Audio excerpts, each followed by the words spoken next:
Today, we're diving into one of history's biggest stories of expansion. But this one, it's a little different. It didn't happen on a battlefield. It happened in marketplaces and in classrooms. That is a huge question, right?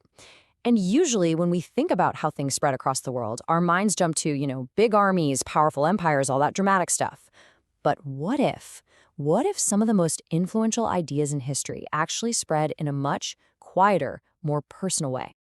Yeah, exactly. The story we hear all the time is about conquest. But today, we're flipping the script. We're going to focus on a totally different engine for change: connection. This is about growth that wasn't fueled by force, but just by, well, people interacting with each other. Okay, so let's be clear. Of course, battles and empires are part of Islamic history. But what's so often overlooked is that a huge part of its growth happened totally peacefully. We're kind of calling this the unseen expansion. So our whole goal here is to figure out, how did that actually happen? How did a faith that started in Arabia make its way to the farthest corners of the globe, not carried by soldiers, but by regular people, merchants, scholars, and travelers? So where do we even start with a story like this? Well, it begins on the world's great highways. But these weren't highways for armies, they were highways for commerce. And that first point of contact, it was often just a simple handshake over a deal. And we're talking way back, starting in the 7th century and moving forward. Pretty much right after it began, the faith started to travel with the people who believed in it. And who were they? First and foremost, they were traders, crisscrossing the known world. And listen, these weren't just some local back roads. We're talking about the global superhighways of the era. You've got the legendary Silk Road, the massive Sahara Desert trade routes, and of course, the incredibly busy shipping lanes of the Indian Ocean. Here's what's so fascinating, though. The way they did business actually became their introduction. A trader's reputation was everything. I mean, in a world where your word and a handshake sealed a deal, the Islamic principles of fairness, honesty, and trust, that wasn't just good ethics. It was a killer business strategy, a real competitive edge. And you see this playing out all over the world. In East Africa, for example, traders didn't just visit, they settled down, married into local families, and literally became part of the community. Then you look at Southeast Asia, and you see local kings in places we now call Indonesia and Malaysia adopting the faith simply because they were so impressed by the character of the merchants they were trading with. See the difference? This is integration, not invasion. Okay, so merchants carried goods. That makes sense.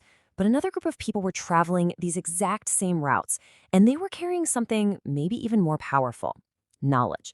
And that brings us to our second key pillar here: the scholars. And their method? It was so simple, but so incredibly effective. They'd arrive somewhere new, set up schools and libraries, centers for learning, and they would just start sharing what they knew. And people were just drawn to it. It created this powerful pull, both intellectually and spiritually. And again, you see this pattern everywhere. In India, you had Sufi masters teaching about love, kindness, and charity. Over in West Africa, Timbuktu became this world-famous hub for learning. And get this, in China, Muslim scholars were so respected for their knowledge of stuff like astronomy and medicine that they ended up as valued advisors in the emperor's own court. So the key takeaway here is that the appeal wasn't about grabbing political power. The draw was much more personal. People were drawn to their humility. It was an attraction that was built on respect, not on fear. Big difference. All right, so we've got the trust built by traders and we've got the wisdom shared by scholars. But there was a third massive piece to this puzzle: the power of the message itself. It offered a whole new way of looking at society. So what was it about this message that just clicked with so many people? Well, for one, it talked about equality for everybody. It laid out a framework for justice in society. It even had clear rules for fair trade and strong family values. It gave people a sense of structure, and maybe most importantly, a sense of community and shared purpose. And the concept that tied all of this together was incredibly powerful. It's called the Ummah.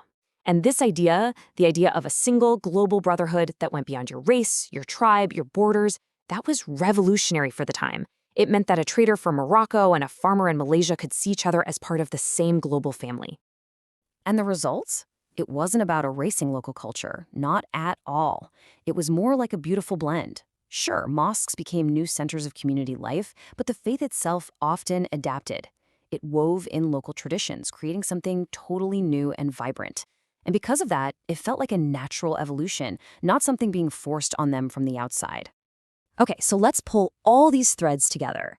Let's look at the full picture of how a world was connected, not by the sword, but by the handshake, the book, and that powerful sense of community. When you boil it all down, it's pretty simple. Trade was the engine for building trust. The scholars, they were the ones spreading wisdom. And the culture itself, well, that was the glue that held it all together, fostering this amazing global community. So here's the bottom line. This whole story shows us that a faith can grow to be one of the biggest in the world simply because people found real value in it. They found beauty in its message of unity. They saw power in the knowledge its scholars were sharing, and they built real trust with its followers, one honest deal at a time.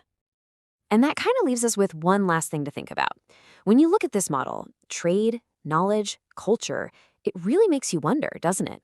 What does this story teach us about how influence really spreads, even in our world today? Is it all about force and dominance? Or is it about connection, respect, and sharing powerful ideas?